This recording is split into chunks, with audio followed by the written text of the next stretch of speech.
Hello there. Welcome into a Wednesday edition of the show. So glad to have you, whether you're listening on your radio, streaming the show online at extrasports1300.com, or you've downloaded the Extra Sports 1300 app to do your listening.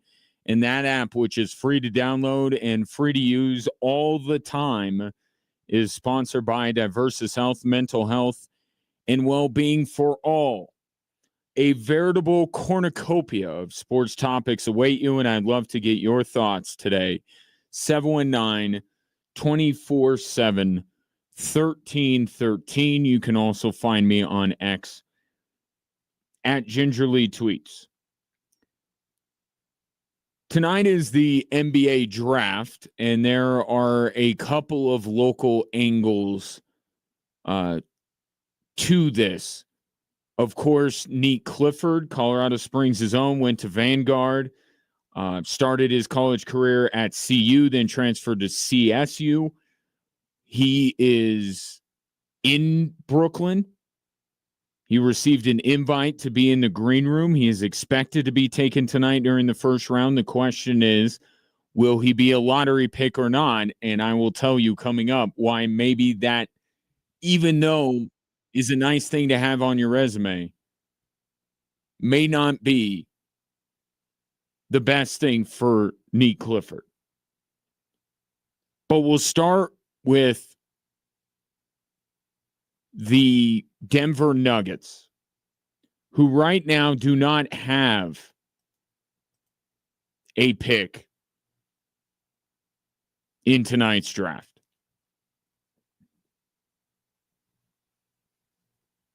But they could end up with one. Here was John Wallace and Ben Tenzer, the new dual GMs of the Denver Nuggets, yesterday talking about their plans for draft night. I think right now just being patient, kind of checking out the landscape, seeing what's there, what could come our way. But at the same time, we're going to do our due diligence to kind of be ahead of the curve and be prepared for whatever might shake itself out. And to add to that, we have a great group of front office people that we've been working around the clock before John started. So feel very comfortable with the draft, and we're always going to be aggressive looking at getting a good player. So what better way to sell yourselves as the new co-general managers of the Denver Nuggets than to make a move to here on draft night? Whether it's to grab a pick or whether it's to join all the action that's been going on across the NBA with all of these trades.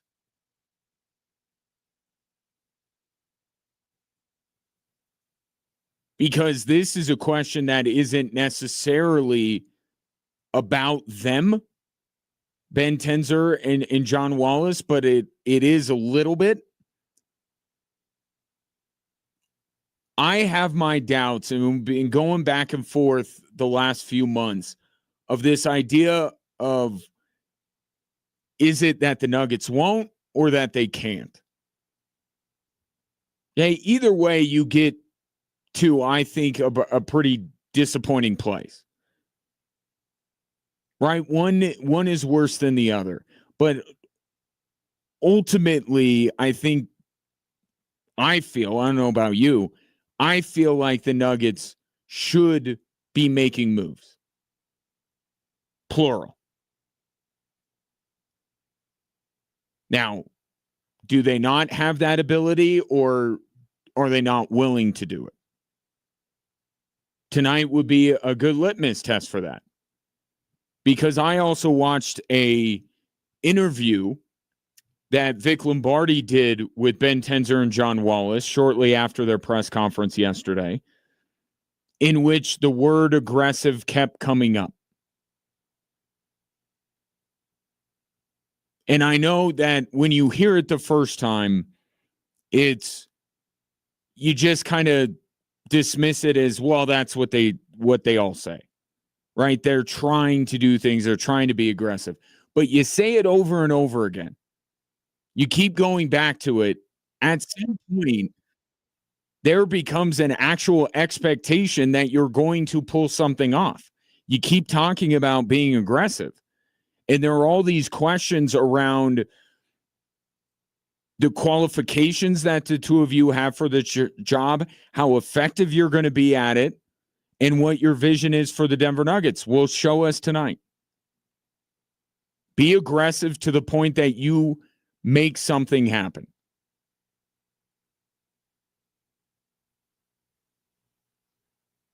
I see a handful of teams that have multiple first-round picks tonight. Let's just talk about acquiring a pick first. Right? There are multiple teams in this draft that have multiple first-round picks. There's one team in Brooklyn that has 4. Okay, Brooklyn is already a young team. They're already a team with potential, but no players that you can really look at and say, I know what that guy is. Right? They're a young team. So in an Eastern Conference that is becoming weaker by the second, wouldn't it behoove the Brooklyn Nets? Like, how long do they want to play the draft game? How long do they want to be a clearinghouse for expiring contracts and, and just be they don't want to be perpetually young. At some point, Brooklyn wants to start to move the needle. But if they use all of their picks, that's 4 more roster spots on an already very young team. So could a team like Brooklyn be looking at it, regardless of how the East looks right now with the Knicks in disarray and the Celtics dumping contracts and Dame out for a year and Halliburton out for a year? Just, again, the question is, how long do they want to be this super young team? And if you have 4 first-round picks in a league where so many teams are looking to shed salary, I would be shocked if Brooklyn ends up taking 4 players in the first round of tonight's draft. So there is a team that the Nuggets can be aggressive with, and they can offer more proven players than anybody in this draft.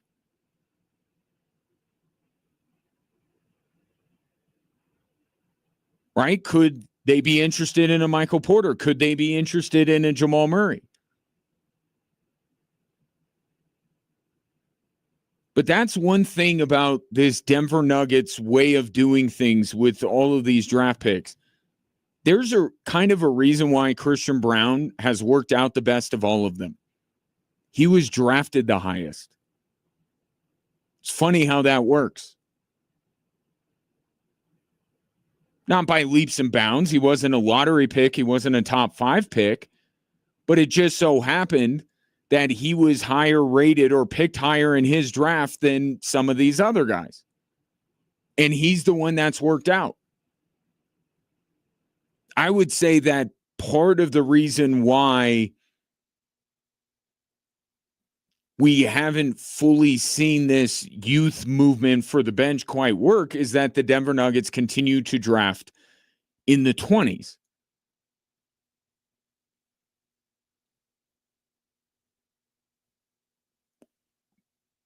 Why don't they try to get a draft pick from another team in the lottery or in the top 20 instead of in the 20s? Or heck, even get another pick around the same spot that you drafted Christian Brown. This is a good draft. Right? Yeah, we judge drafts by the top player, and then we look at everybody else. There is a huge divide between how good Cooper Flagg is and how good everyone else is. But don't mistake that for the idea that Cooper Flagg is the only potential impact player in this draft. And the Nuggets aren't going to be able to probably get a top 10 pick or anything like that. But now you look, I'll bring Nique Clifford into the mix on this, a player that's either slated for the tail end of the lottery or just outside of it.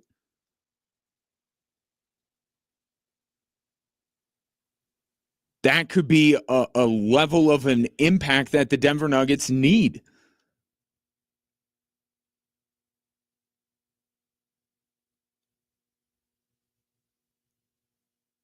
And then you look at a team like, for instance, Washington. Washington now has a bunch of guys that are just past their prime on expiring contracts. They just got CJ McCollum. They have Chris Middleton. I believe they acquired Kelly Olynyk, who has long been thought of as a potential decent backup to Nikola Jokic. Like, look at a team like Washington. And if you want to speed up your timeline, I know Michael Porter, let's take him for instance. Michael Porter's deal expires in a couple of years. Maybe the Denver Nuggets think about moving up that timeline and saying, we don't want to wait 2 years. We want to move now. We want to take on an expiring deal this year, so then we can start really doing some things with extra flexibility next season. I can't imagine Washington wants to hang on to all of these guys. And they're another team like Brooklyn. They're probably further behind than Brooklyn.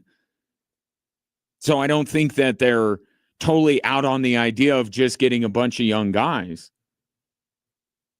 But could they want somebody that they can hang on to for a few years that's more of a proven commodity than some of the guys that they're choosing from in this draft? Again, we're not talking about their first pick, but how about the later one? So with the number of teams that have multiple picks and how so much of this offseason, save for the Kevin Durant trade, has been about expensive teams trying to become less expensive. And we heard from Josh Kroenke yesterday that, well, he said they're not scared of the second apron. Sure doesn't seem like he wants to be in it. Seems like there's an opportunity here. I'm just connecting all these dots and I'm saying there might be something here for the Denver Nuggets to do. But it all depends on what they're willing to give up. Again, we still don't fully know, nor will we ever until one of these guys is traded, whether these Ben Tenzer and John Wallace are 100% sold on the core four. I mean, they're going to praise them because right now that's their core. But I've heard Calvin Booth speak highly of Jamal Murray, and he's tried to trade him twice. So we'll never get like the absolute truth or know if it's the truth. So I don't know if again, it's the won't or can't. Do you not want to potentially trade a Jamal Murray or Michael Porter? Or do you not have the ability to do it? Because I see multiple teams in this draft that could use one of those two guys. And I don't think that they want to come away, especially going back to Brooklyn, with 4 rookies to add to an already young roster. So it feels like there might be an opportunity here, which creates an opportunity for this front office to make a statement. And in the statement doesn't even have to be this, a massive trade here. But I think there are questions about whether they'll do anything other than just signing one guy to the little cap space that they have. Will they be able to do something outside of that? There are real questions about that. So answer those questions tonight, whether it's a smaller move, and I still put out there the idea of moving a Zeke Naji or a Dario Saric. It's expected that there are going to be a lot of moves tonight. Some of them for teams to get into the draft, some of them to get out of some of their draft picks, but it could just be rostered NBA player for rostered NBA player. But tonight seems like a great night for this new formed Denver Nuggets front office to say, yeah, we're going to do things. We're going to try and make moves. We're going to be aggressive. Ben Tenzer said aggressive yesterday, like a dozen times between the press conference and his interview with Vic Lombardi on Altitude afterwards. Seems like you could be aggressive tonight. Seems like a lot of teams are angling to do some things.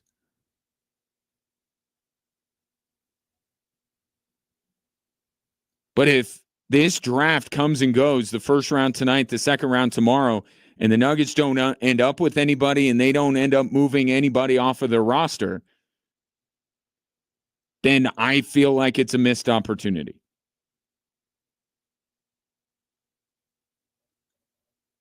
Take your thoughts. 719-247-1313. Do you think that the Nuggets need to get into the draft tonight, or at least do something? Do the Nuggets need to pop up on ESPN's ticker in some form or fashion? 719-247-1313.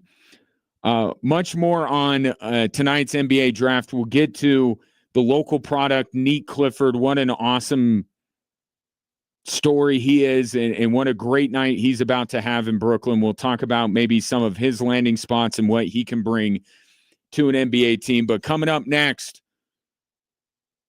you've seen Greg Penner do some good in a short amount of time for the Denver Broncos. Maybe the best thing he's done as an owner was just revealed courtesy of this collusion claim by the NFLPA. I'll explain next here on Extra Sports 1300.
Don't forget tonight, Switchbacks FC in action against San Antonio in the second match of the Jägermeister Cup. Switchbacks off to a good start. Picked up all 3 points against El Paso, and they'll have 2 matches this week, actually, in the Jägermeister Cup as they look to bring home some more hardware.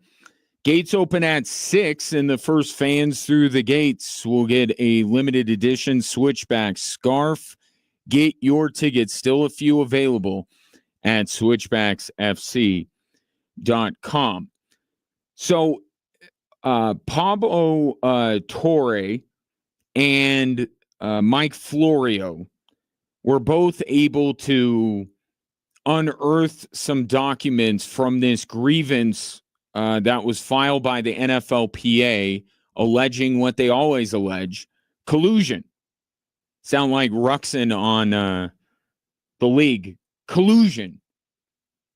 Essentially what the NFLPA is saying is that after Deshaun Watson signed his fully guaranteed contract, the NFL owners got together in Jackson Hole or wherever it is that super rich people meet, and they sat around the campfire and said, no one else give out any of these types of contracts. And that's why we didn't see any. Well, long story short, there was nothing to be found. You know why? Because collusion is very difficult to prove. And a bunch of very rich, smart people having the same idea on how to save money is not collusion. Right? And you go back to other instances where collusion has been called by the NFLPA. Colin Kaepernick comes to mind. These guys, these owners don't need to get together and say that maybe bringing Colin Kaepernick onto their team would be a distraction.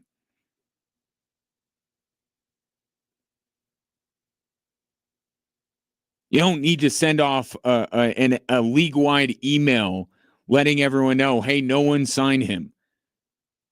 They could arrive at that decision on their own. That's not collusion. And that's why, Ruxin shouting collusion on the league is so perfect, because he always just blindly calls for it and there's no colluding of any kind going on. So that failed. Right? Owners not colluding. They just kind of collectively decided that it would be not a good idea to do what the Browns did. And by the way, that is just a good way of living your life if you run a pro sports franchise or any type of business for that matter. Just, you don't have to make a bracelet that says it, but, what would the Browns do? And then do the opposite. Or just don't do that thing. It's just a good idea not to follow the blueprint that the Cleveland Browns put out there. But as I say that, a team nearly did. According to the documents that were procured by, I think Pablo Torre was the one that actually got his hands on this piece of literature. The Denver Broncos almost did with Russell Wilson. So according to these documents, and I won't bog down in legalese, but essentially Russell Wilson, as kind of a trade-off for waiving his no-trade clause to leave Seattle and come to Denver, he wanted the Broncos to give him a fully guaranteed $275 million contract. Saw what Deshaun Watson was doing. Clearly, he was going to a quarterback desperate team, and he thought that the time was then to cash in and get the second fully guaranteed quarterback contract in the history of the National Football League. And from everything I read, the Broncos were about ready to do it. And then something happened. Greg Penner took control. Smart, savvy businessman. And also a guy that had no burden on him about Broncos history. Right? Like he was coming in fresh. It's kind of like Sean Payton. Like these guys are coming in like they know of the history, but they're unburdened by it. Like that happened before I got here. I don't care what they did before I got here. It's what we do when we walk in the front door that matters.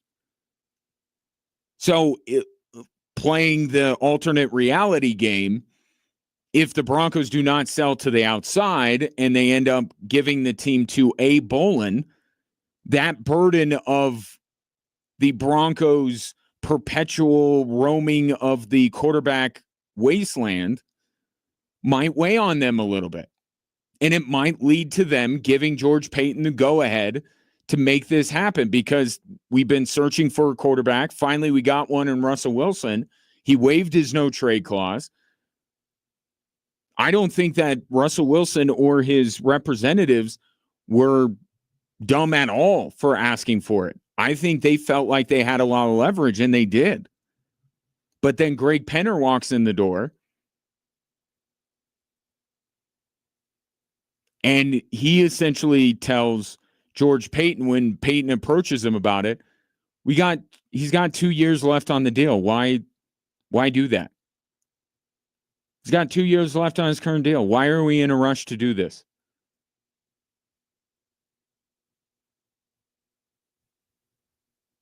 And the rest, as Paul Harvey would say, or no, he would say that's the rest of the story. As they say, the nebulous they, and the rest is history. Broncos don't sign Russell Wilson to a fully guaranteed contract. Sean Payton comes in and says, this dude can't play. They end up cutting him, take on the dead cap, and now they're essentially, after this season, scot-free. They don't owe Russell Wilson anything. But if they would have acquiesced to Russell Wilson's request, they would be going through this for years. Essentially, the Broncos saved $86 million. Yes, they would be able to spread that out with all the provisions in place and all that kind of stuff, but they would be on the hook for everything. So look at anybody that the Broncos have brought in. Right? Hufanga, Greenlaw, any of these guys. Any one of them might not be with the Denver Broncos and constitute what many people are saying is one of, if not the best rosters in the National Football League. They wouldn't have been able to get out from under it quicker. Now, one thing that I don't think you can say is that they wouldn't have Bo Nix, right? Because they signed Russell Wilson. Sean Payton, if Sean Payton willed it so, they could have very well still drafted Bo Nix. That's an interesting conversation because even though Sean Payton clearly did not like Russell Wilson as a quarterback, understanding the cap ramifications, would he have grinned and bared it? I don't think that would he even have taken the job if the Broncos would have become the second team after the Cleveland Browns to give out a fully guaranteed quarterback contract.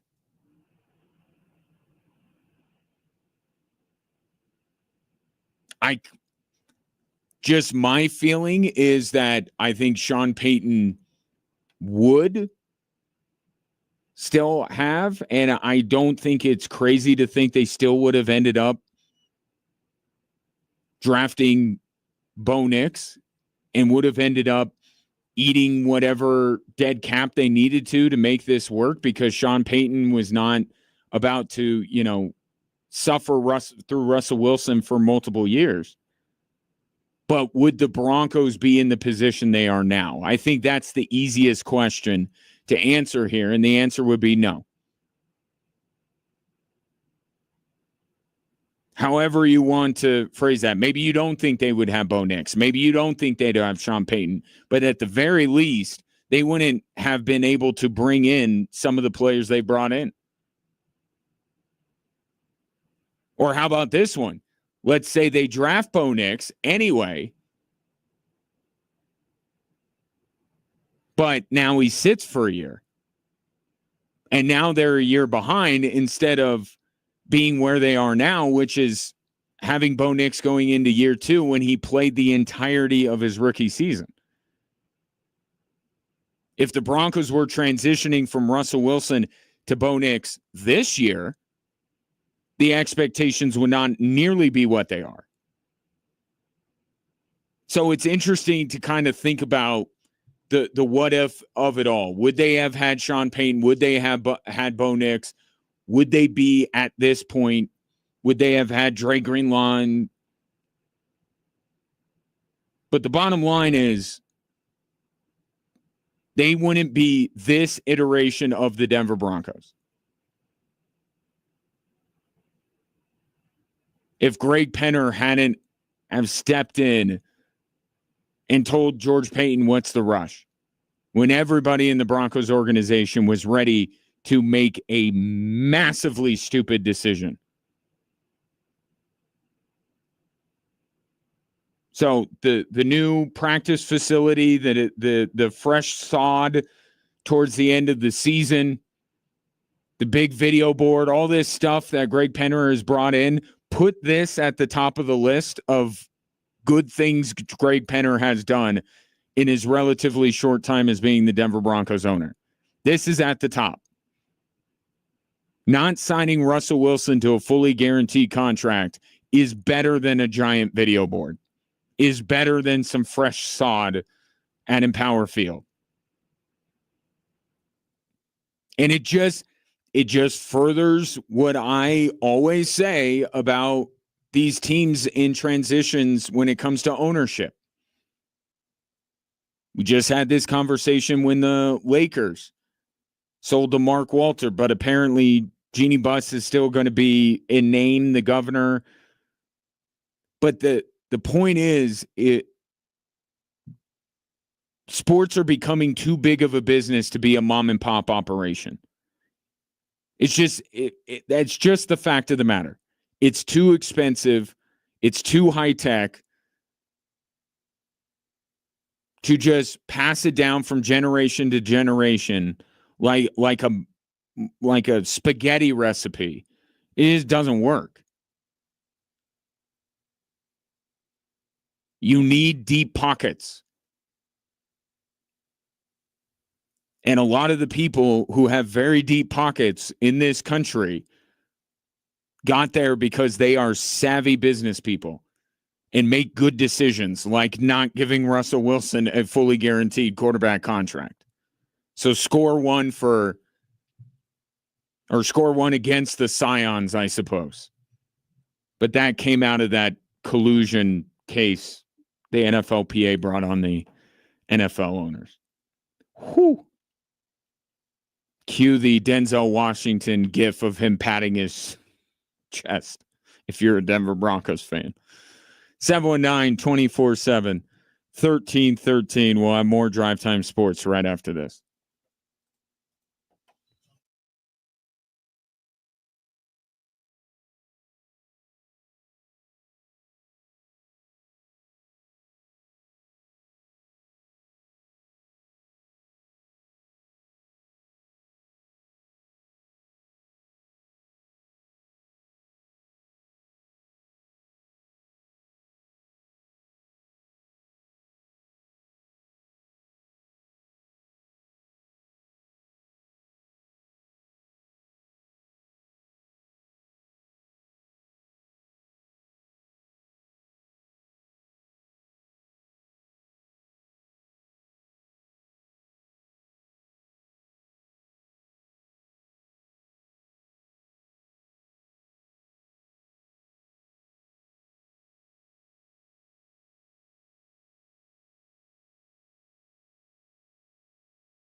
Happy birthday, America. Celebrate big with a chance at $5,000 in the Red, White, and Win giveaway. Head to extrasports1300.com now to enter this national contest.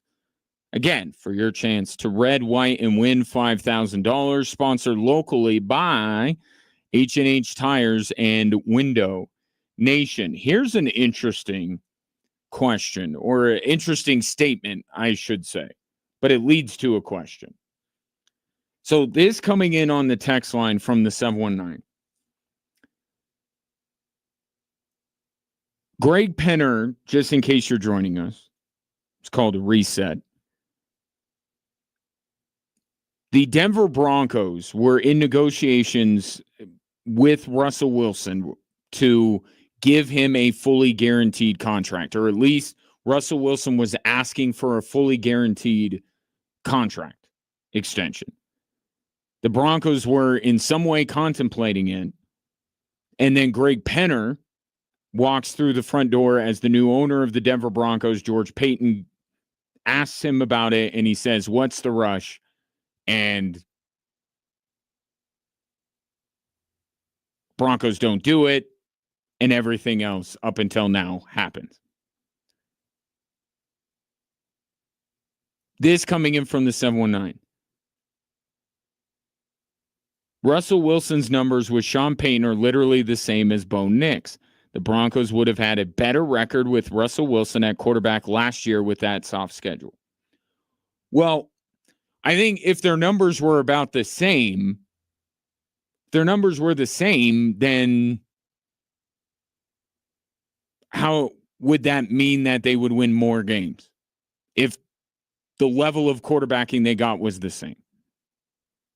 But I do think you bring up an interesting question, which is, would the Broncos have won more games last year with Russell Wilson than Bo Nix? And I think, especially when you look at the first two games, they lose in Seattle and they lose to Pittsburgh. Pick one of them. I don't care which one. Pick one of the two. Let's not get greedy here and think that the Denver Broncos would have picked off both of those. It's not like they were coming off of a great season in which you thought that the Denver Broncos would be running the AFC West. So you pick one, Pittsburgh or Seattle, that's one more win. Along the way, could there have been a second win they would have gotten with Russell Wilson and not Bo Nix? I have a hard time saying that, just thinking about how some of the games went. Remember, there was a lot of, especially down the stretch, the defense letting them down. I don't know how many losses last year you put on Bo Nix, but let's say I could certainly see one. Maybe there's a second. Where does that get the Denver Broncos? Doesn't win them the division.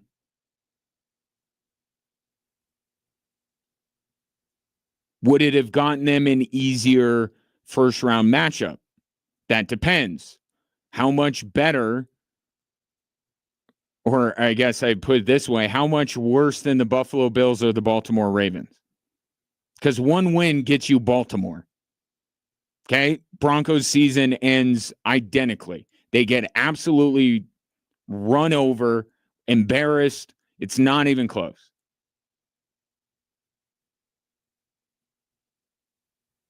And then Sean Payton would still stand up there at the podium and say, we would have felt good about our next opponent had we had one. But if they get one more win, they play Baltimore, not Buffalo. To me, it's no different.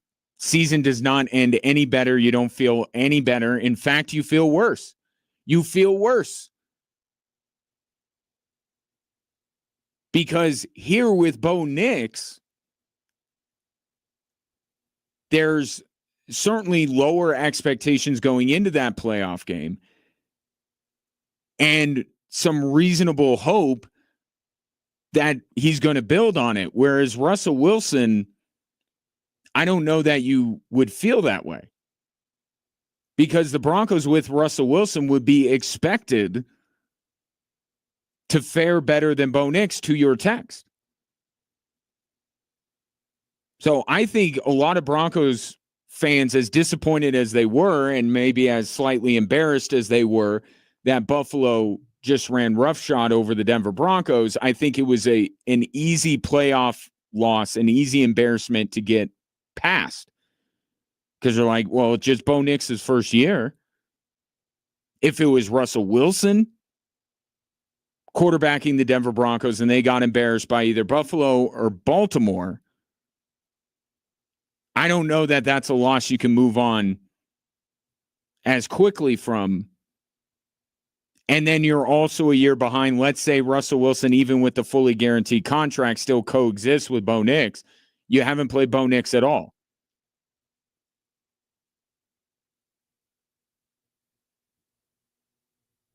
Even with Russell Wilson, and let's say they win a couple and they overtake LA, do they go into Houston and win? I think either way, the best case scenario is that the Denver Broncos go to Houston and lose in a normal football game instead of going to Baltimore or Buffalo and getting completely destroyed. But ultimately, it still ends in a first-round loss. The Denver Broncos with Bo Nix or Russell Wilson would not have been good enough to get past the first round. I'd give them more of a chance if they were the 5 seed and went to Houston than if they had to go to Baltimore or like they did Buffalo. But I still wouldn't have picked them to win the game. And I don't think they would have. And we're still talking about a first-round exit, and we're talking about a Broncos team with another year of Russell Wilson, clearly not better than the best teams, no chance to be, no path forward to be. So even if you're right, and the Denver Broncos would have won more games, I think there's a ceiling on it that they don't win enough to be in an infinitely better postseason position, maybe a slightly better postseason position. But I still think they end up bowing out in the first round. And we're talking about how the Denver Broncos are, only because of the off-the-field transgressions of Deshaun Watson, would be in better shape than the Cleveland Browns. Right? Whether Bo Nix was on the roster or not. And in fact, if he wasn't, if a fully guaranteed Russell Wilson contract means that Bo Nix wouldn't have been drafted, then it would be really bad because the Broncos would have had to get into the Shedeur Sanders, Jackson Dart business.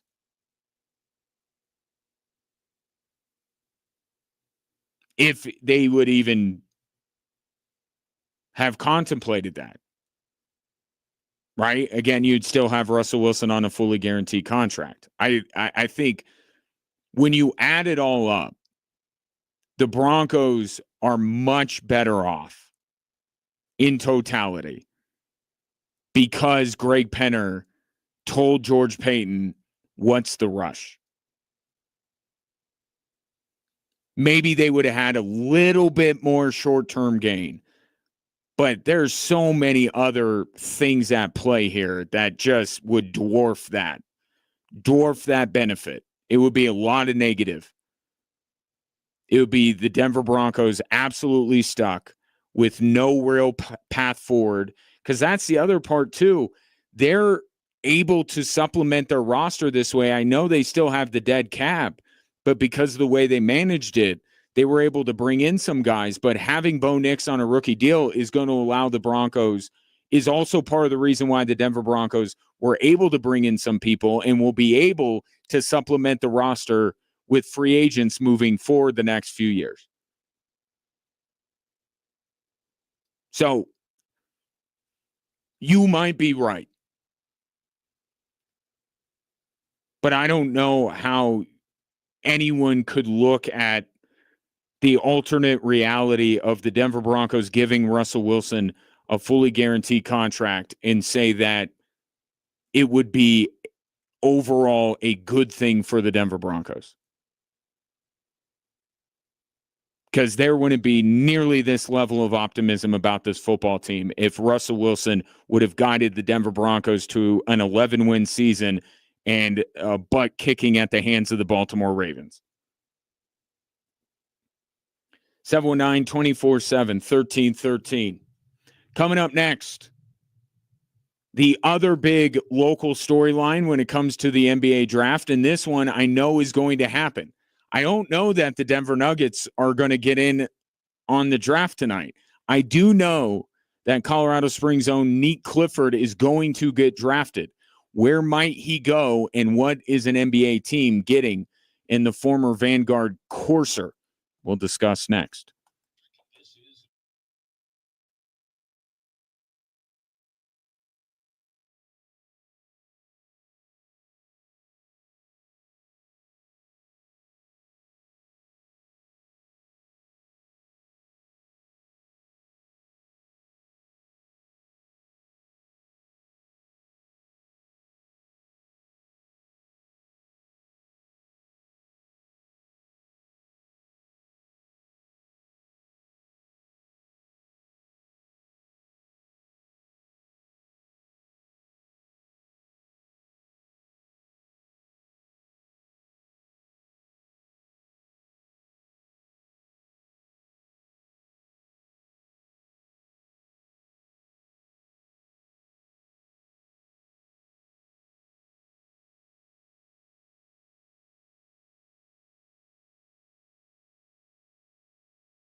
Welcome into the show. Glad to have you. Appreciate you watching the show on our social media platforms.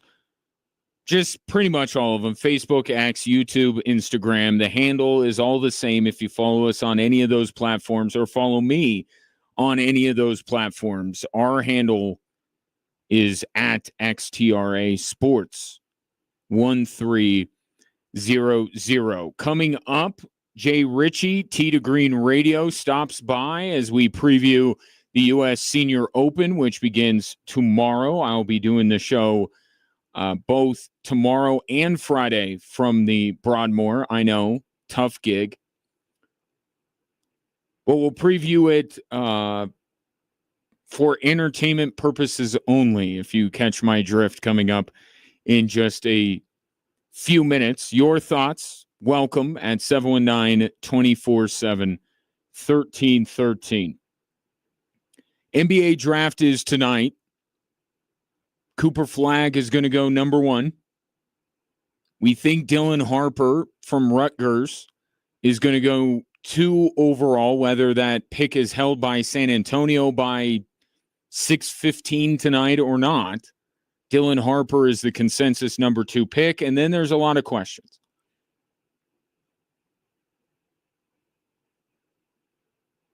And the question, one of the biggest questions around these parts, especially since the Denver Nuggets don't currently have a draft pick, is where will Colorado Springs' own Nique Clifford end up?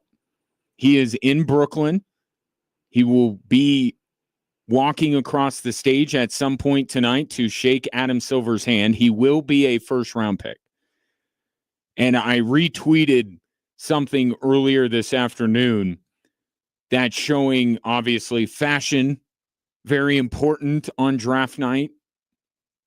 So Nique Clifford has an absolute phenomenal blazer. It's like a gradient color, like it looks awesome. But on the inside, right, the little touches are what really makes it. Nique Clifford's, the inside of his blazer has Clifford the Big Red Dog, has his name, has the numbers 719, but also has the teams that he has played for, if you will. There is a Vanguard logo on the inside of his blazer. There is a CU Buffs logo and a CSU Rams logo, which I think all of it is a very nice touch, right? The idea, don't forget where you came from. And Nique Clifford, I know, takes a ton of pride in being from Colorado Springs. But also, to me, it kind of represents how long the road has been. He hasn't taken the normal path of a potential NBA lottery pick, right? He came from Colorado Springs, with all due respect, not a basketball hotbed. How many former Colorado Springs players that grew up here end up in the NBA? Okay, so a place that isn't really highly regarded as a basketball talent hotbed. He's representing that. He's representing a school in Vanguard that, when you think of Colorado Springs, when you think of high school athletics in this city, you don't initially think of Vanguard, right? You think of a Pine Creek, maybe a Doherty. It's a smaller school, right? But then also the starting off at CU and just not, for a variety of reasons, being able to get any footing there. And then transferring to CSU, where he became what he is now, and a potential lottery pick. So the inside of Nique Clifford's jacket tonight will tell a story of a somewhat unlikely potential lottery pick. Now, where will he end up? I know to have number one pick, to have lottery pick affixed to you is a badge of honor. The only team that it currently is in the lottery that I would want Nique to go to is Oklahoma City.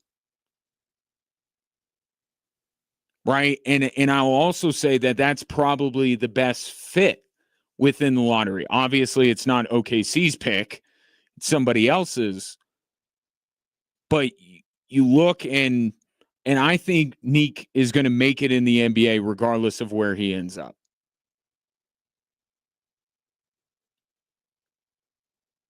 But how many draft prospects in any sport have not fulfilled their potential because they end up going to a dumpster fire of an organization?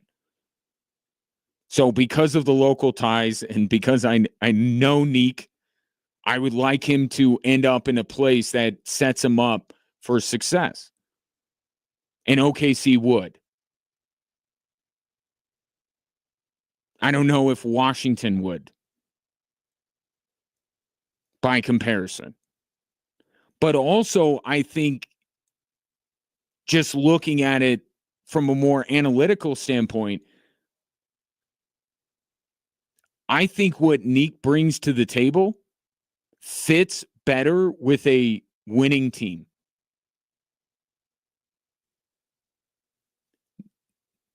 Because the teams that are drafting high tonight, and many teams in the lottery for that matter, because we do have kind of two very different classes of NBA teams right now. If you're in the lottery, you're pretty much bad, right? You're a pretty bad basketball team, unless something happened to allow you to hold the number one pick. But I'll leave that topic alone. I've discussed that enough. But most everybody in the lottery is pretty bad.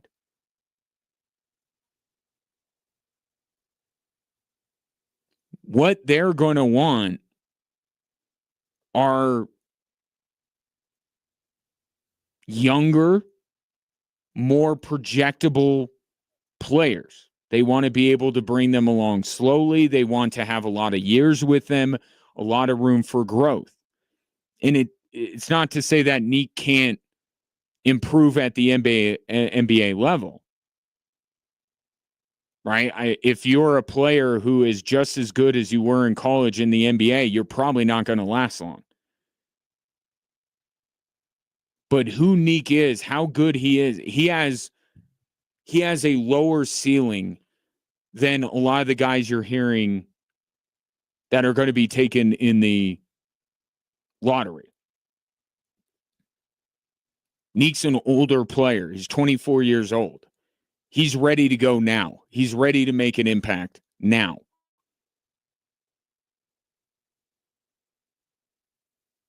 So I think that the best place for him to be, even though being a lottery pick is cool, is to go to a team like Orlando, which one mock draft does have him going to Orlando. I think that'd be a phenomenal place because when I watch Nique Clifford play, one of the closest comps I see in the NBA is Desmond Bane, who the Magic just happened to acquire about a week ago.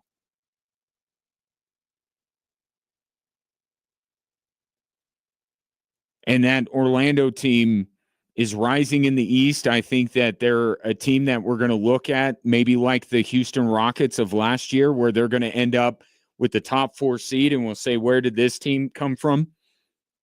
And Nique Clifford can be a part of that. But any one of these teams that have first-round picks just outside the lottery,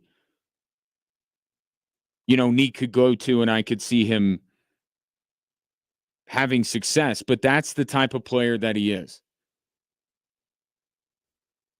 Lower ceiling, higher floor, an older player.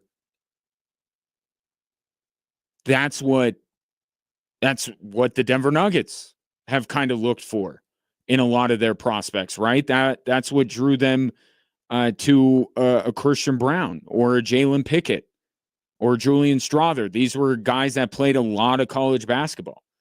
Peyton Watson, they took a little bit more of a flyer on, but remember, he was the second pick that the Nuggets made in that draft.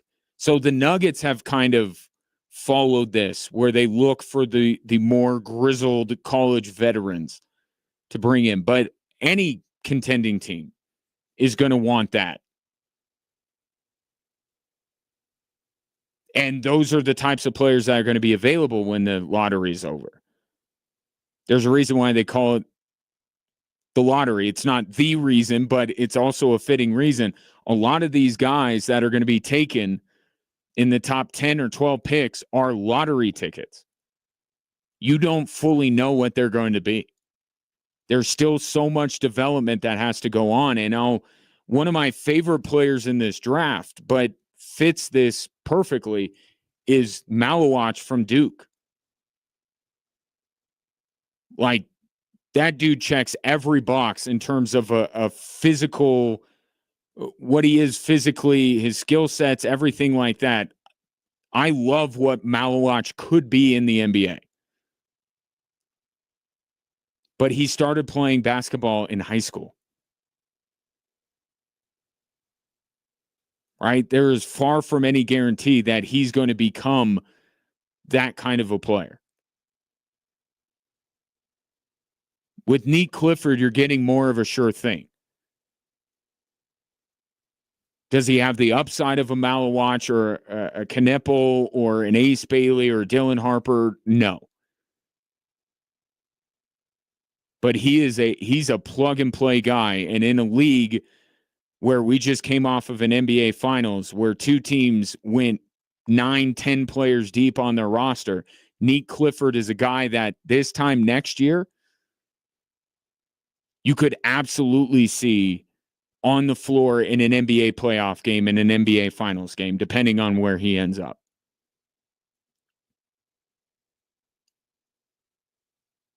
But a guy that can guard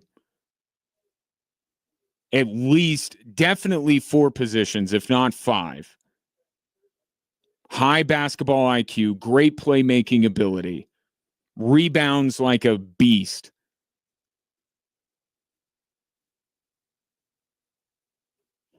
I think if you're looking for a bench player, a role player that you can still bring in to a big game and expect to get results, Nique Clifford is that guy. But no matter where he ends up, it's a fantastic story. And whether it's Colorado Springs, Fort Collins, or even Boulder, because I think Nique will be the first one to tell you if he didn't go to CU, none of this would happen. I mean, that part of his story, some people might go, well, that's not a great part of his story. He'll tell you that he became a better basketball player, even though he didn't quite get the opportunity he was hoping for with Tad Boyle. So, yeah, he's a Ram, but CU saw something in him as well. So, very cool story tonight, and I hope he goes to where he would like to go, like Ace Bailey. Ace Bailey's making it so he goes where he wants to go. I hope Nique gets to go where he wants to go, but I see him fitting in with the team. Pick one that was in the NBA playoffs this year. He fit with almost any of them. In fact, going back to my original monologue today about the Denver Nuggets, this being the perfect opportunity for this newly minted front office to do something. How about this? Add on top of it, Nuggets get in to the NBA draft tonight and take Nique Clifford.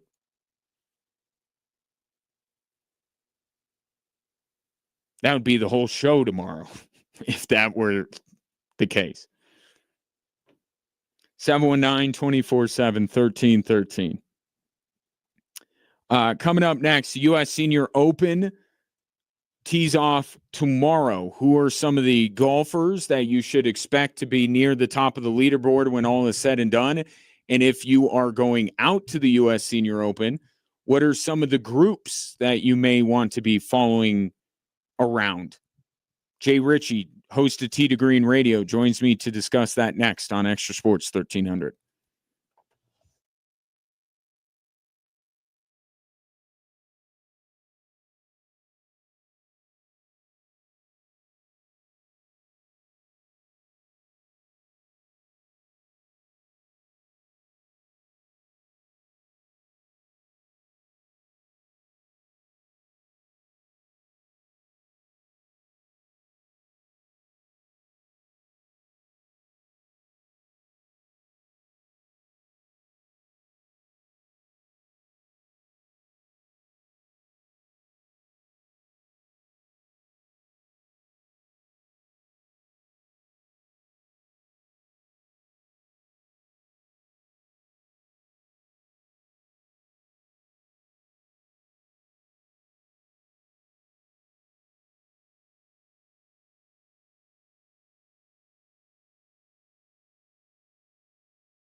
The U.S. Senior Open tees off tomorrow.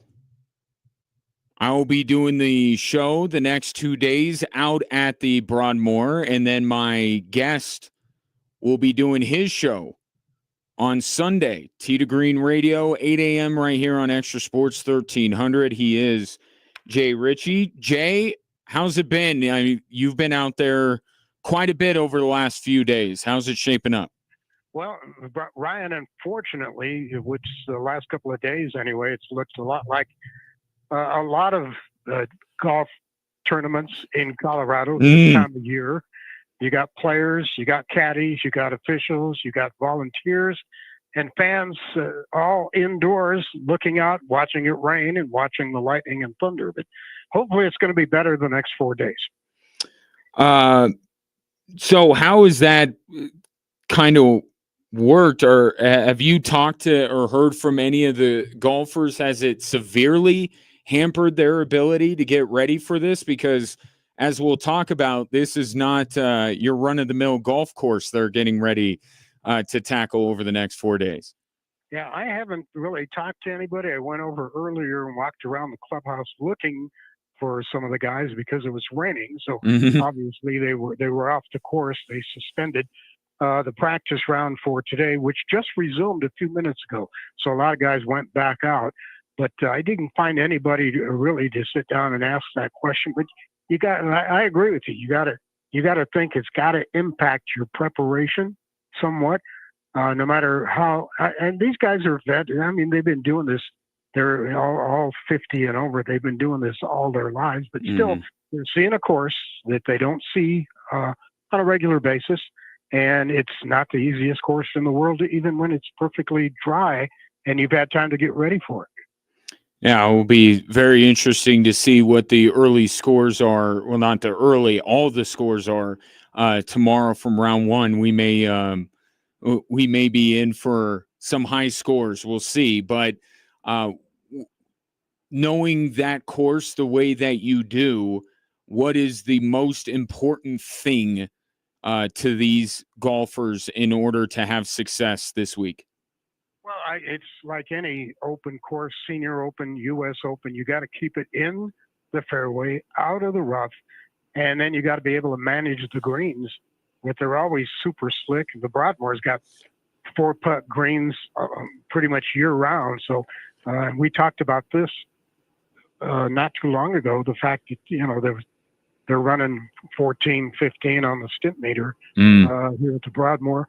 And so I think, it's the usual. Par will be a good score. Now, tomorrow could be interesting because it's pretty wet out there today. So the guys going out early may be at an advantage or they may be at a disadvantage. It's hard to tell. The afternoon forecast for tomorrow is for no major precipitation, and the course could dry out. So you could find real different conditions. The guys going out in the morning to play versus the guys going out later in the day in the afternoon. And that could really affect the scoring. Jay Ritchie, host of Tee to Green Radio, my guest here on Drive Time Sports. As you look at the groupings, I should say, for tomorrow, what is the one group, if I told you could only follow one all day, who would that be? Oh, wow. That's tough, but there's some really good groupings. 143, 8:13 in the morning, 143 tomorrow, 8:13 in the morning. They go morning, they stagger them morning, afternoon, and then Sundays, But anyway, the 143 grouping tomorrow looks pretty good. Padraig Harrington. Yep. Justin Leonard, Stuart Sink, not bad. A little bit later, they've got Stephen Alker, Jerry Kelly, Y.E. Yang. That wouldn't be too bad a group to look at as well. And then you go on further down the list, and you got Chris DeMarco, Rod Pampling, Tim Petrovic at 154, going off on the 10th tee tomorrow. Ernie Els, Angel Cabrera, and Retief Goosen right after them at 204. Yeah. So that's a real nice group as well. Yeah. So there's some attractive pairings. Even though we lost a couple, Fred Couples withdrew, Steve Stricker withdrew just a couple of days ago, and those are two big names on the senior tour. The two groupings, I separated Chris DeMarco out of his group and kind of highlighted him as an individual that I will be closely following this week. But I mapped this out, and I love that you brought up the Harrington trio and then also Els, because those are the two I had. So I had, let's see. So at 8:24, you watch Rocco Media tee off on number 1.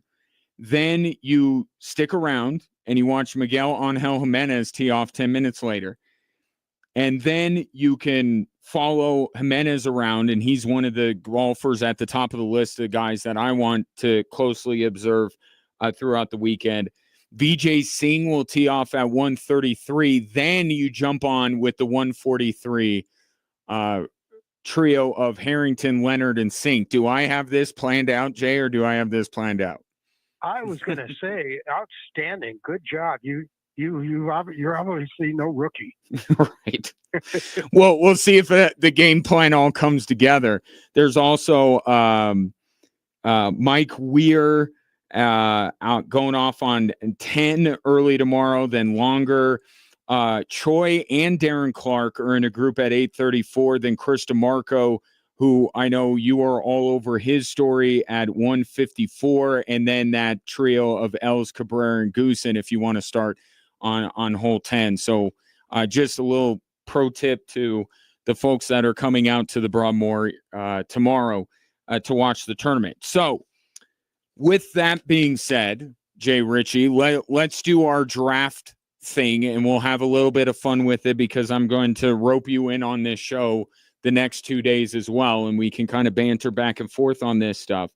But I will give you the first pick, and we'll just run through and we'll pick our foursome to have during the week, and we'll trash talk each other mercilessly the next few days. Okay. Yeah, I got a couple of thoughts before I do my picks. Okay. I'm looking at a course that is really tough, and we're looking at guys who are 50 and over, and I think it's really hard for older golfers, no matter how good they are, to go 4 rounds with the Broadmoor walking Thursday through Sunday, and you throw in some practice rounds as well. The guys in their early 50s, I think, have a distinct advantage. 50 to 50, great point. 54.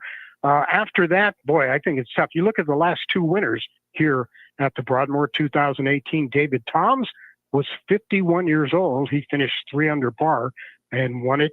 In 2008, Eduardo Romero was 53 years old. He was 6 under par and won it. But he's 73 on the final day, so he was running out of gas a little bit, but he went 67, 69, and 65 and built up a big lead. And in 2018, in the last round, out of 60 players, only 14 were able to shoot par 70 better in that last round. So then naturally you're going to go with the youngest player in the field with your first pick then. Well, I'm going to go with younger guys. Let's put it that way. I don't know who would be the youngest player in the field, but I just got a feeling that the old legs are going to be in trouble come Saturday and Sunday. I think that's a phenomenal point. I mean, they even talk about it. I was watching the tournament this past weekend just to get some advanced scouting that at Firestone, and even they were talking about it at Firestone, and Firestone can't hold a candle to the Broadmoor when it comes to how difficult it is to traverse. So you make a phenomenal point that either it's going to be the younger legs that may win the day, or also even if it's the older golfers, the ones that get off to a really good start, I got to imagine are going to be the ones too, to see if they can give themselves some kind of a cushion, for lack of a better word, as the tournament goes on. Yeah, exactly. That was my point. Yeah. I think that's very fair. Yeah. Yeah. 100%. All right. Well, then who are you taking with your first pick then? My first pick, I'm going to go with one of the young guys, and I'm not sure. I think I heard earlier this is his first Senior Open, Stuart Sink. Stuart Sink, the 52 years old. And not that Jay pays any mind to this, but I do. Stuart Sink, the betting favorite to win at 8-1. So good. So so you can at least feel like you're on the right track with your first pick, and I will do the same thing, kind of, even though I wrote down my picks before I looked at the betting odds, but I was just curious. I'll go with the second guy up on that list, and I'll fall victim to the hot hand fallacy, and I'll go with Miguel Angel Jimenez, who just came off of the win at Firestone. It was a great 2-hole playoff against Stephen Alker. Really, the one skill set that I'm going to be harping on through the weekend, Jay, is putting, right? And with just how unique it is, going up the mountain, going down the mountain, all that kind of stuff. I want to get a team that is as strong of a putting group as I can get. And right now on the Champions Tour, there's not anyone better putting than Miguel Angel Jimenez. So I'll take him as my first pick. The mechanic Jimenez, 61 years old, by the way. And not that we play favorites in our line of work, but one of the guys that you most look forward to having a conversation with, even if it's at a former press conference, because he is one of the more entertaining players. And for fans going out there, he'll loop you in. He'll work you into the whole show. So if you follow Miguel Angel Jimenez, he'll engage with you and stuff. So he would be a good follow as well through the next 4 days for personality reasons. To say nothing of the fact that I expect him to be in contention this week. Yeah. All right. Good pick. My turn? Yes, your turn. Okay. I'm going to go with the guy I talked to a couple of weeks ago, and I think he's ready. And I'm going to go with Chris DeMarco. I love that. For those you and I had talked about last time you were on, just in passing as you were setting up your show for the week, but just give us the Cliff Notes version of Chris DeMarco. The name may ring bells, but tell us a little bit more about his path and why you are especially watching him this week. Well, 25 years ago, he was the number 6 player in the entire world, and he just missed winning 3 majors. He lost to VJ in a playoff at the PGA. He lost to Tiger in a playoff in Augusta for a green jacket. And then at the British the Open Championship, he lost by 2 shots to Tiger there. So here's a guy, we'd be talking him in a whole different vein if he'd have broken through and won a couple of those or all 3 of those. But he was a good player. He had some injuries. He battled back from them. He joined the Tour Champions a few years back. He hasn't played a whole lot, but he's living in Denver now, and he feels like the Broadmoor is in his backyard. He's going to have a lot of friends and family here, and he's played well on the Tour Champions the last 3 or 4 tournaments, finishing top 20. So I think he's ready. And he'd be a good one to watch. What do we say when he was? When is he teeing off? I had it written down. I think we mentioned 154 from hole 10 tomorrow is when Chris DeMarco tees off. All right, I will. I think I'm going to go with. I'll go with Ernie Els. Okay. All right, yeah, go with Ernie Els, 6th on the Tour Champions in putting. So that theme continues. Obviously, one of the most decorated players in the field. Certainly one that will have a big gallery following him around. So I'll go Ernie Els. For the betting public, he's got 12-1 odds this week at the Broadmoor. So Jay right now has Stuart Sink and Chris DeMarco, and his third golfer is Y.E. Yang. there you go. That's kind of an off-the-wall pick, but this is a guy, he can play. He's one of the guys who went head-to-head and took a major from Tiger a few years back on the PGA Tour, and I think he's ready to really start shining on the Tour Champions and the senior circuit. He was on my wish list, my draft board. He is a top 10 putter on the Tour Champions as well. Y.E. Yang to Jay Ritchie. My third pick, I'll go with arguably, even though Miguel Angel Jimenez is the hottest golfer right now on the Tour Champions, I'm going to go with arguably the best golfer this season on the tour and go Angel Cabrera, 18-1 odds to win the U.S. Senior Open. I'll go Angel Cabrera as my third pick. That's a good pick. He's a shot maker, and sometimes on a course like the Broadmoor, that's what you need. Yeah. Yep. And we all remember I remember the Open Championship that he won, but he won a couple of majors on the Oakmont. Wasn't it at Oakmont? Did he? Well, he won. I remember when he won the British Open is what I'm saying. I remember he won that, but did he win in Oakmont? I think he did.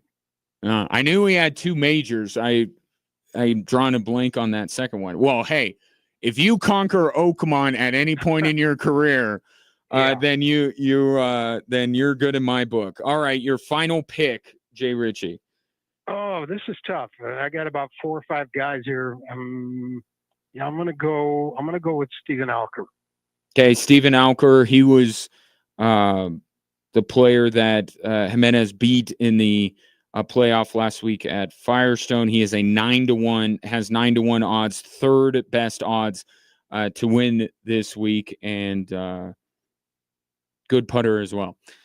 So that will leave me, and I have a few that I am thinking of. Where do I want to go with this one? I think I am going to go with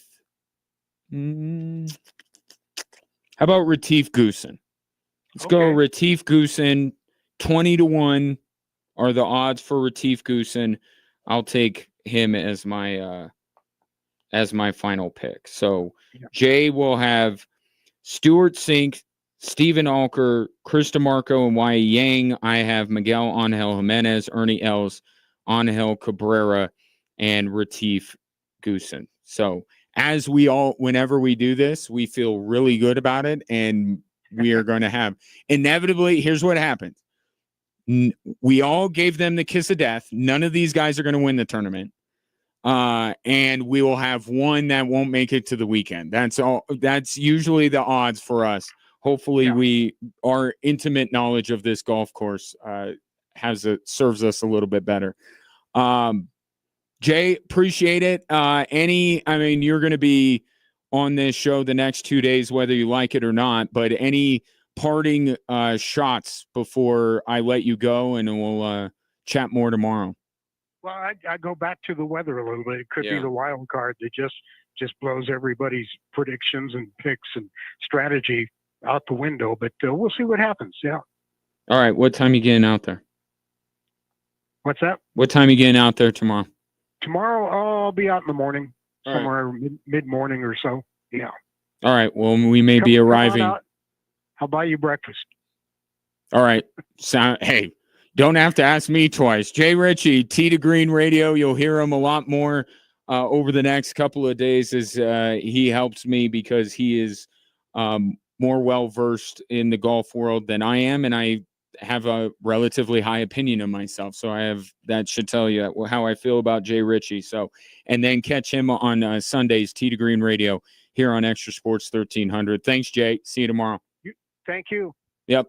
That's Jay Ritchie, also voice of Air Force Hockey. But we go back and forth. Some days he joins me as the host of Tee to Green Radio. Some days he joins me as the voice of Air Force Hockey. But yeah, that's kind of now I'm not going to get out early enough to see some of these, but I mapped it out and feel free to steal this and then yell at me when you miss a group that you wanted to see because you were following mine. If you start on 1 tomorrow, if that's where you want to post up, Rocco Mediate, one of the more entertaining golfers in the field, obviously, 8:24 a.m. Right after him, it will be my pick to win the whole thing, Miguel Angel Jimenez at 8:34. Then you can follow Jimenez around for a little bit, be back at hole number 1 at 1:33 for Vijay Singh to tee off, and then the best group teeing off from hole 1 tomorrow for my money would be Patty Harrington, Justin Leonard, and Stuart Sink at 1:43. And then if you decide that you want to post up at 10, you got Bernard Longer at 8, Mike Weir at 7:52, Bernard Longer at 8:03. You can get KJ Choi and Darren Clark at 8:34, and then you can roam around. 1:54, Chris DeMarco tees off. You heard Jay talk about him. And then at 2:04, Ernie Els, Angel Cabrera, and Retief Goosen.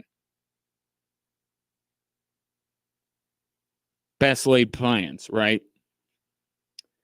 We'll take a break. A little bit more on the NBA draft tonight. Cooper Flagg expected to go number 1.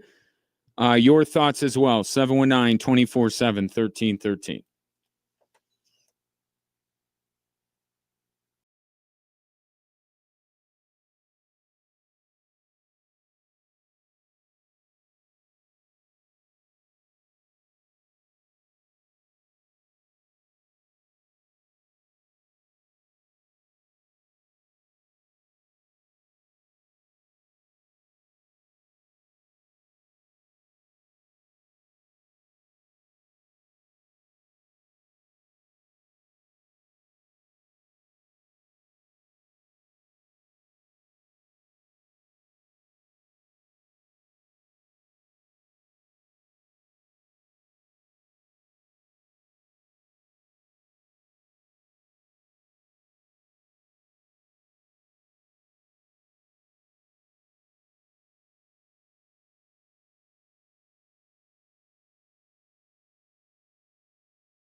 Happy birthday, America. Celebrate big with a chance at $5,000 in the Red, White, and Win giveaway. Head to extrasports1300.com now to enter this national contest for your chance to win $5,000, sponsored locally by H&H Tires and Window Nation. Following up on an earlier conversation about the what if the Broncos would have acquiesced to the request of Russell Wilson and signed him to a fully guaranteed contract like the Browns did with Deshaun Watson. That was on the table, according to testimony from this NFLPA case of collusion against the NFL owners, basically saying that after Deshaun Watson signed his fully guaranteed contract, that the owners colluded to never give anybody that contract again. It was found that there was no collusion, but we did get this piece of information that Russell Wilson asked for a fully guaranteed contract with the Denver Broncos. And it seemed like, reading through it, that they were ready to give it to him. And then the ownership change happened. Greg Penner walked in the door. George Payton certainly don't want to sign up Russell Wilson to that kind of contract without checking with your new boss. He did, and Greg Penner, in his infinite Walmart wisdom, said, let's wait. He's got 2 years left on the deal. Let's not rush it. And now the Denver Broncos are many people's darling of the upcoming NFL season. And I think you can definitely say that the Denver Broncos, the way you feel about this team, the way this team is constructed, would not have been possible if Greg Penner hadn't told George Payton, just wait. Now, got a text in earlier. I brought up a valid question with the Denver Broncos, or a valid point. The Denver Broncos probably win more games last year with Russell Wilson than they do Bo Nix. And I said, maybe, but I don't think that the Denver Broncos end up in a much better spot. Texter comes back from the 719. My point is that Bo Nix is no better than Russell Wilson. They're the same guy. Right now, you're not wrong. Effectively, you're not wrong. And you pointed it out. Their numbers are extremely similar. However, even though I think that Bo Nix's ceiling is quite low, that he was very close to being the best he's going to be in the NFL last year. I don't think he was at his best, but I don't think there's much more room for him to go. And that's going to be the big question moving forward. But certainly, if he and Russell Wilson are the same now, or were the same last year, even with my tempered expectation for what Bo Nix's ceiling is, I still don't think he's reached it. So the Broncos would then have a better, very different players, but let's just put it this way, a better version of Russell Wilson who is cheaper and younger. Cheaper, younger, better. All good things. So yes, this year the impact of Bo Nix probably marginal from what you would have gone with Russell Wilson. But the Broncos were not winning a Super Bowl with Russell Wilson. And I don't think they'll win one with Bo Nix, but I would believe in their ability to do it with Bo Nix more than I would Russell Wilson at this stage. Better off. So, Broncos fans, thank Greg Penner. Go pick up your groceries from Walmart tonight. Help the cause. Support the cause. So, yesterday, the big story, it wasn't even the dual GM role that Josh Kroenke has created That wasn't the story. It was him talking about Nikola Jokic that has made headlines, and I've heard nearly every national show I've tuned into since I signed off yesterday. They've been talking about it. It is as bizarre to people further removed from the Denver Nuggets than you and I are. And none of what I'm about to say gives Josh Kroenke any justification for scaring the bejesus out of every Nuggets fan by mentioning that there would be some kind of a scenario where Nikola Jokic would not be a Denver Nugget. Okay, so that still stands. But listening back, thinking through it a little bit, trying to understand what Josh Kroenke was trying to get at, I still think he was trying to weaponize Nikola Jokic against the media and fans who have been saying that the Nuggets are not doing everything they can to help Nikola Jokic. He's trying to turn that narrative, unsuccessfully so, but he's trying to turn that narrative around. But the one thing that I thought more about was him talking about the contract, that they would put a contract in front of him this summer, and then they'd lay out all the financial parameters and all this kind of stuff, and it'd be up to him to sign it. I don't know if that was supposed to be as ominous as it was taken. What he was getting at is that if Jokic waits, he's going to get another year. Right? If he signs the extension now this summer, he'll essentially lose out on 1 year of supermax money. But if he waits, he can push it out further. That's what I think Josh Kroenke was getting at, and why Nikola Jokic may not sign the extension this summer. However, even though that's his main point, I think, it's still a little bit of, hey, you're saying that Nikola Jokic should send a message to us by not signing it. It would actually be in some ways in his best financial interest not to. And we're going to let him know that.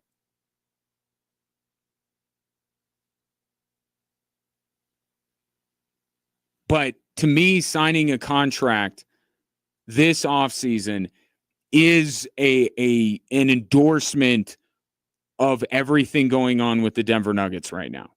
I think it would be, especially in this time. It's easy to sign an extension after you won a title or won an MVP. Like, to sign it when things are as bad with the Denver Nuggets as they have been since Jamal Murray got hurt.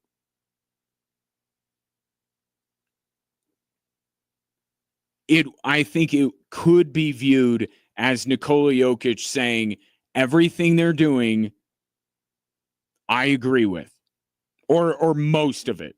I agree with the direction that they're going, the people they're putting in charge, and my teammates. I think it would be that. So that's why I say if you don't sign it, then that sends a message as well. I think both can be true. We could have the financial side of it and why it would be advantageous for him not to sign it, but we could also have maybe a message mixed in there as well. We'll see. It's on the to-do list. But first for the Denver Nuggets, it's to see if they can jump into the draft or at least participate in the night's festivities. We'll see. Coming up tonight, also, Switchbacks in San Antonio FC. I'm actually going to head to Widener Field right now. If you don't mind clearing a path on I-25 for me, I would be forever grateful. We'll hit the air at 6:30 with kickoff at 7. Enjoy whatever sports you may be consuming tonight. I'll talk to you tomorrow from the Broadmoor here on Extra Sports 1300.